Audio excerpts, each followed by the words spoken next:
Hey, what's up? You've probably heard lately that the economy is trash. Is there anything that you can do as a freelancer to protect yourself and your business?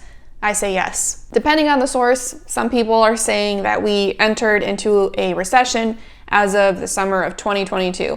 Other people say, yeah, not quite yet, but anyway you cut it, things aren't looking good. Revenue is down for companies across the world. Brands are experiencing mass layoffs, and this is obviously super concerning for everybody, and that includes freelancers. If clients can't afford to pay their own employees, then it's very natural to worry that they're not going to be able to pay you, the freelancer. We can't control the economy, and we can't force our clients to do anything.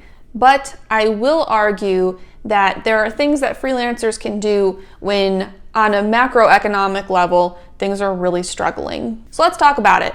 Tip number 1, you need to always be sourcing.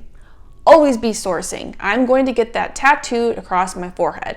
Always be sourcing. This is something that I'm always telling my students in Revenue Spark. Clients come and go. Money will come and go. That's totally normal. That's the case even outside of a recession. So I'm always telling my students, continue sourcing even if you are not actively reaching out to these people and pursuing a relationship, a partnership. Source them anyway. This is going to be especially helpful right now because we're in a place where all of us are a little more vulnerable than we might otherwise be. At the moment, you are likelier to lose clients and lose money given the state of the economy. Last month, I lost 2 clients.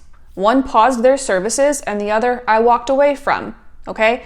What you don't want to do is wait until that happens to go into panic mode and then suddenly try to catch up and replace that income.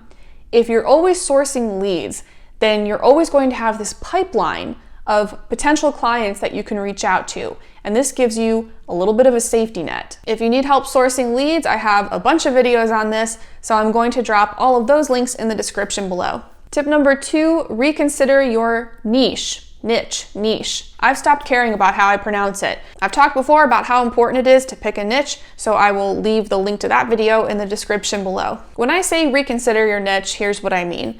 Mine is health and wellness, okay? I'm a health and wellness writer. It's very broad, which has always worked really well for me, and it's proven to be really lucrative. Cool. But considering how things are right now, I wanted to broaden my horizons a little bit without switching to a completely different niche. I personally have a little bit of experience with tech writing. So what I did was weaved that into my current niche and I started reaching out to health tech companies. The added bonus here is that tech companies often have bigger budgets, or usually they have bigger budgets, so that's proven to be very nice for me. I'm not telling you to completely switch your niche. Unless, of course, it's totally not working for you, in which case you might want to take a step back and reconsider, but rather look at what you're working with and be like, okay, this has been good so far. Is there anything I can do to tweak it a little bit or adjust it a little bit to kind of combine 2 niches, sort of how I did, to give you more breathing room? Make sense? Tip number 3, start working toward generating passive income right now. In this video, I talk about how you can start earning passive income as a freelancer, which is always important because then you're not relying solely on trading your time for money, okay? This is something that you should always be thinking about, passive income, but it's even more important right now. Think of creating small digital products that you can complete in a week or a weekend or a month, okay? Keep the price point lower so that it's more of an impulse purchase for people and they don't have to think about it as much, and publish it live for sale. I wake up most mornings to find that I sold some of my digital products overnight while I was sleeping. It's passive. I sell them throughout the day. It's passive. Yes, you have to invest the time in creating the product and then lightly promoting it.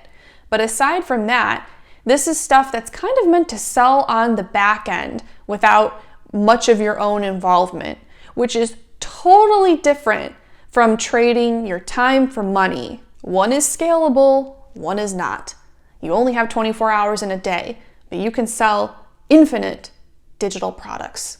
Tip number 4, you need to monitor your monthly profit and loss and adjust accordingly. And this is where I'm going to lose a lot of you, because when you start talking to freelancers, especially in more artistic fields, about watching their profit and loss, their eyes glaze over. I get why. It's not the most exciting part of running our businesses, but it's very important. Think about this as an example. If you have tools that you pay for in order to run your business, it's probably safe to assume that you only need those tools if you've got a bunch of clients. Let's say, just as a hypothetical, you do start losing clients and your revenue or your income goes down. Your expenses should go down with it. This is how you can protect yourself a little bit. Now, of course, no one likes losing money, but again, if you're making significantly less, you should be spending less. Let's say you are a social media manager and you use a tool like Buffer or Hootsuite or Sprout Social to manage your clients' platforms, their social media platforms. If a bunch of your clients pause their services because they can't afford to pay you right now, then you might be able to get away with pausing your own subscription to your social media management tool and just posting natively for whatever clients you have left. As a writer, I use several paid tools, some of which are a little more pricey, to manage my clients' analytics, to create their keyword reports, and I pay extra to give me more access, more features, because I use them a lot.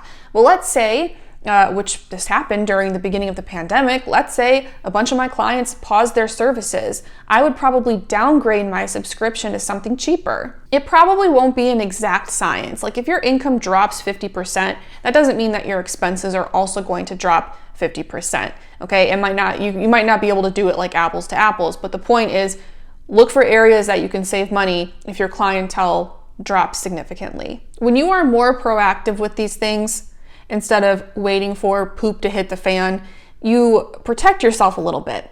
When I lost 3 clients last month, and one of them was one of my bigger clients. Don't get me wrong, I was not happy, but I didn't panic because this has happened to me before.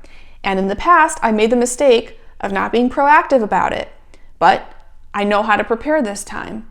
I've already replaced that income, that revenue, okay? So it wasn't as big of a deal as it could have been. And I want you to keep in mind, with everything I just said, that even in a recession, brands are still hiring freelancers.